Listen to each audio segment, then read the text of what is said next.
Hello everyone, Himalaya EduHub welcomes you all. Myself Vartika Dhamir. In the today's video, we are going to talk about psychology. Psychology is a very interesting subject. Many of you maybe heard about it, many of you maybe not. Okay, so it is one of the domain specific subject for your upcoming CUT examination.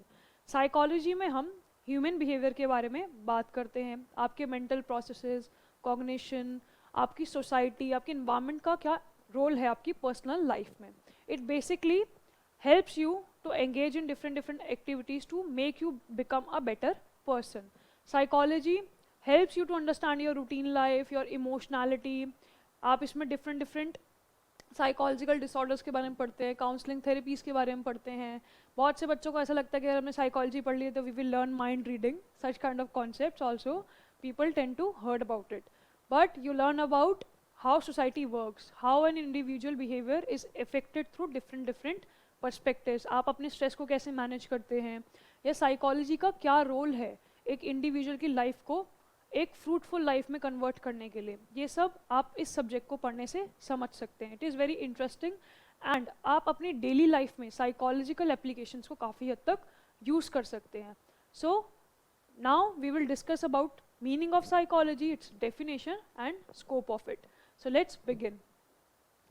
Meaning of psychology. Psychology is basically derived from two Greek words.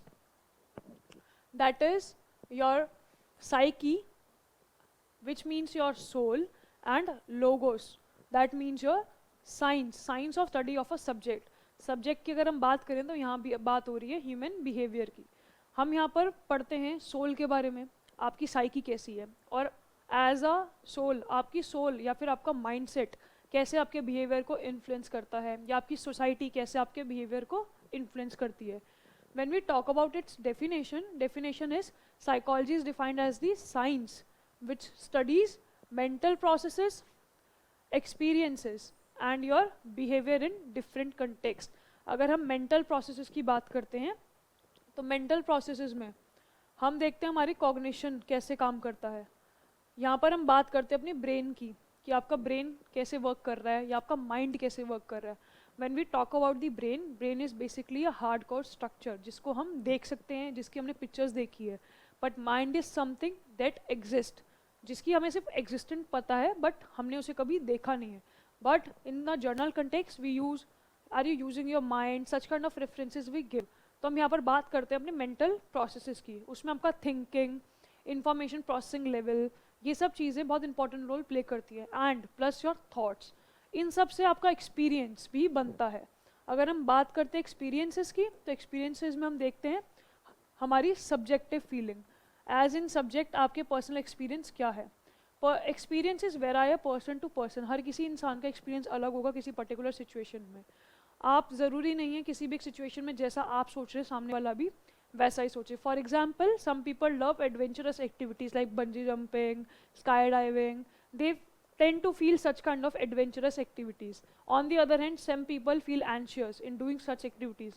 तो ये आपकी subjective feeling आ गई. आपको ज़रूरी नहीं है जैसा experience आप किसी particular situation में कर रहे हैं वैसा सामने वाला भी करे. ज़रूरी नहीं है आपको किसी particular situation में happiness feel हो रही है तो कोई और भी ऐसा ही सोचे. For example, many of the students when we talk, if exams are coming, feel anxious, feel emotional, unstable, and on the other hand we see people that stay calm, that wanna focus over their ongoing activities. कुछ ऐसे भी होते हैं जो कि अपने daily routine goals को follow करते हैं, कुछ ऐसे हैं जो कि रैंडम अपना टाइम शेड्यूल फॉलो करते हैं या फिर अपनी बायोलॉजिकल क्लॉक को फॉलो करते हैं for studying different things.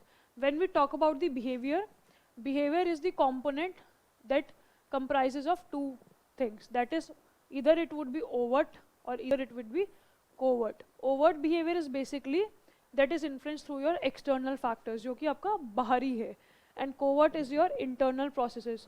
For example, to understand overt and covert is, आप अगर किसी भी पर्टिकुलर सिचुएशन में आप किसी पार्टी में गए हैं सपोज करें, तो वहाँ जो आपका ओवर्ट बिहेवियर होगा वो तो वो होगा जो आप सिचुएशन के हिसाब से कर रहे हैं या जो इन्वायरमेंट की डिमांड है या जो आप इन्वायरमेंट से इन्फ्लुएंस होकर कर रहे हैं.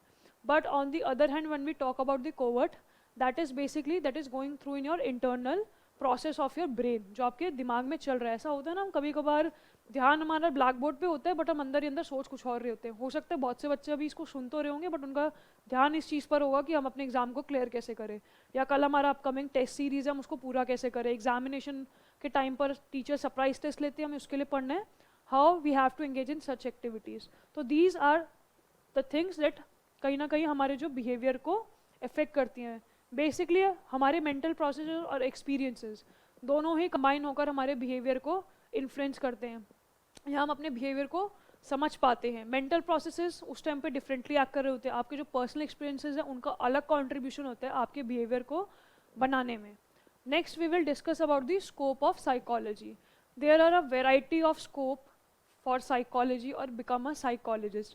The very first one is clinical psychologist. When you talk about the clinical psychologist, generally हम clinical settings में काम करते हैं, हम mental disorders के treatment सीखते हैं, therapeutic session सीखते हैं, different components के बारे में हमें पता चलता है कि क्या चीज़ सोसाइटी के अंदर चल रही है, या क्या ऐसी चीज़ें हैं जो एक ह्यूमन बिहेवियर को कहीं ना कहीं अफेक्ट करती हैं इमोशनली, यू कैन से, और इधर you can say your childhood traumas. ये सब चीज़ें किस तरह से ह्यूमन बिहेवियर पे इम्पैक्ट डालती हैं हम ये सब सीखते हैं। Next is your counselling psychologist. Counselling psychologist basically जिनको काउंसलर बनना हो, जिनको औरों को कंसोल करने में, हेल्प करने में इंटरेस्ट हो, for them counselling psychologist is the relative field. You will learn about different therapeutic sessions, इसमें भी डिफरेंट फील्ड है like child counselling, career counselling, family counselling etcetera. Next is your community psychologist. Community psychologists are those who work for the society or environment, जो कि कहीं ना कहीं social work में engage होते हैं कि कैसे कम्युनिटी को सुधारा जा सकता है, या किसी भी पर्टिकुलर कम्युनिटी के रिगार्डिंग जो हम वॉइस रेस करते हैं। For example LGBTQI community, the voice was raise for them as well. तो यहाँ पर कॉग्निटिव साइकोलॉजिस्ट भी इंपॉर्टेंट रोल प्ले करते हैं कि हम सोसाइटी के अंदर क्या सर्टेन चेंजेस ला सकते हैं जिससे हमारी कम्युनिटी जो है वो बेटर हो सके। We make our environment a better living area. Next is your school psychologist. School psychologist is a domain where education perspective has to be studied कि स्कूल में क्या क्या ऐसे चेंजेस ला सकते हैं, क्या क्या करिकुलर एक्टिविटीज़ डाली जा सकती हैं, या स्टूडेंट के जो कहीं ना कहीं करिकुलम है उसमें चेंजेस लाकर उनके बर्डन को कम किया जा सकता है। कौन कौन से न्यू थॉटफुल प्लेफुल एंगेजमेंट ऐसे इंट्रोड्यूस किए जाएं, या मैकेनिज्म्स ऐसे इंट्रोड्यूस किए जाएं जिससे स्टडी को और इंटरेस्टिंग बनाया जा सके, ताकि स्टूडेंट्स कम से कम लोड लें या स्ट्रेसफुल लाइफ से उनको थोड़ा रिलीफ मिले। तो ये सब हम एजुकेशनल साइकोलॉजी या स्कूल साइकोलॉजी में कहीं ना कहीं सीखते हैं। Next is your organisational psychologist. Organisational psychologist are basically those who work in corporate sector, जिनका काम होता है कॉर्पोरेट को मैनेज करने में कि how to provide job satisfaction और how to enhance job performance of an individual or an employee working in an organization। कैसे कौन से contributions हम ऐसे करें, कौन से changes हम ऐसे लाएं जिससे एक इंडिविजुअल का जो बिहेवियरल पैटर्न है वो उनकी टास्क परफॉर्मेंस पे इम्पैक्ट डालता हो, टास्क परफॉर्मेंस रेज हो, और इंडिविजुअल और जो एम्प्लॉयर आपके यहाँ काम कर रहा है वो भी कहीं ना कहीं जो है अच्छा फील करे, या उस ऑर्गेनाइजेशन से जुड़ के रहना चाहे, या उनके जो स्ट्रेस है, वर्क मैनेजमेंट, ऐसी टेक्निक्स या टीम लीडिंग, टीम वर्क जो बिल्ट होता है, ये सब कहीं ना कहीं ऑर्गेनाइजेशनल साइकोलॉजिस्ट पढ़ते हैं और इनको रियल लाइफ सेटिंग्स में कहीं ना कहीं अप्लाई करते हैं। I hope you found this information relevant for you. Do subscribe our channel, like, comment and share with your friends. Thank you for watching. Meet you in the next video.